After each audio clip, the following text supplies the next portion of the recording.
खेबनि थाखाय सुक्लाय दैजिरि फेस्टिभेल जोंनि ग्रिन लाइफ एनजिअ जों खुंजानाय देग्लाय जोङो खुंनो आखायाव लादों। जोंहा बेवहाय माखासे बहुत एक्टिभिटिसफोर दङ, जेरै all Assam arm wrestling competition, dance competition, ओमफ्राय मेथाइ रोजाबनाय कम्पिटिशन, जोङो बेफोरखौ आखायाव लादों। बेजों लोगोसे जोंहा बेहाय एक्सप' दंफायो, ओमफ्राय मेला बाजार दङ। जायगाया जोंना नावकाटा सुक्लाय दालां इरिगेसन गायाव जागोन। साखाथियाव दङ जोंहा जोहोलावफुरि पार्क, बिनि साखाथियावनो जागोन जोंना फेस्टिभेला। जोङो 22 डिसेम्बरनिफ्राय लानानै 28 डिसेम्बरसिम टटेल 7 दिननि हाबाफारि लानानै जों खुंनो आखायाव लादों। मिथिनो मोनदों नोंथांमोना गोबां जितु मेथाइ खनगिरि लिंदों, बबे सानखालि गिबि खेबाव जोंहा सफैगोन ओरै क'क्राझार साइडनि नयन बरग'यारि, बिथाङा मुंदांखा मेथाइ खनगिरि। बेजों लोगोसे गुवाहाटीनि दङ यगि मृदुल, गिबि खेबाव बे सानैया सफैगोन। आरो गुबुन सानाव जोंहा गुबुन सानावबो दङ, जोङो लकेल सिंगारफोरखौबो चान्स होदों। सेकेन्ड, नैथियाव दङ जोंहा दावहारु, ओमफ्राय थामथियाव दङ मोनसोम, ओमफ्राय ब्रैथियाव बिदिनो जोंहा डिजे प्रग्राम गुवाहाटीनिफ्राय फैनो हागोन। आरो जोबथायाव जोंहा माबा दं, इलिसा बर', बेबो सफैनो हागोन। जोङो रायजो राजाफोरखौ बेखौ खावलायनो सानो, जोंहा जिहेतु नैबे सुक्लाय नावकाटा एरिया, तामुलपुर एरियायाव गिबि खेबनि थाखाय जोङो जिहेतु बेखौ खुंदों फेस्टिभेलखौ, फैनो हागोन, ओमफ्राय नायफैनो हागोन। मा समनिफ्राय जागोन ओरैनो सानाव? ओरैनोथ' एक्सप'आ साननिफ्रायनो सोलिगोन, ओमफ्राय जोंना कालसारेल नाइटआ बेलासिनि 5 बाजिनिफ्राय स्टार्ट जागोन। माखासे मानसिफ्रा ओरैनो नंखाय फोसावगासिनो टिकेट लागोन होननानै, जोंहा बिना टिकेटआवनो जागोन आरो बेहाय एक्सप'आ अपेन जागोन टिकेट लायालासिनो। मा मा सुबिदा दङ बेहाय जानायनि बा मा?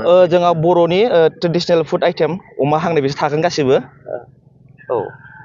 ओमफ्राय ओरैनो फास्टफुडथ' थाहैखाबाय बिसोर, ओमफ्राय बर'फोरनि ओरै फिथा सावनाय, बिदिनो ओमफ्राय बर'नि ट्रेडिसनेल संनायफोर मोनजागोन आरो बेहाय। फार्स्ट टाइमनि थाखाय जोङो सुक्लाय दैजिरि फेस्टिभेलखौ खुंनो आखायाव लादों। जोंनि मेन मटिभआनो जाहैबाय जोङो डेभेलप खालामनो थाखाय जायगाखौ जिहेथु जोङो बे सुक्लाय दैमा सेराव लादों, नामखौबो जों लादों सुक्लाय दैजिरि फेस्टिभेल। बेयाव जोंना नामा जाहैगोन सुक्लाय दैजिरि फेस्टिभेल काम एक्सप'नि आन्दाराव जाहैबा जोंना माखासे गाननाय जोमनायनि गला थागोन, दुखान, ओमफ्राय बिजाबनि दखान थागोन, ओमफ्राय बिदिनो बायदिसिना इथनिक फुडनि, जेरै खांख्राइ सावनाय, अमा सावनाय, ट्रेडिसनेल फुड आइटेमा थागोन आरो। ओमफ्राय जोंना मिना बाजार थागोन, उन्दै उन्दैसाफोरनि गेलेनायफोरा थागोन, मिकि माउस, बिदिनो ट्रेन, बेफोर गासिबो थागोन आरो जोंना बेयाव। ओमफ्राय जों लोगोसे कालसारेल प्रग्रामबो लानाय जादों। फार्स्टखालि जोंना नयन बरग'यारि बिथाङा सफैगोन। ओमफ्राय 23rd खालि जोङो लादों डान्स कम्पिटिसन। बेयाव अल आसामनिखौनो होनगोन, अल आसामनि जोङो गासैखौबो हांख्रायदों पार्टिसिपेट खालामनो थाखाय। ओमफ्राय लोगोसे जोंना 25आव फैगोन मोनसोम आदा, बिथाङा नुजाथिफैगोन। ओमफ्राय जोंहा 26आव जोङो मोनसे प्रग्राम लादों खेराइ आरो बिहु दल।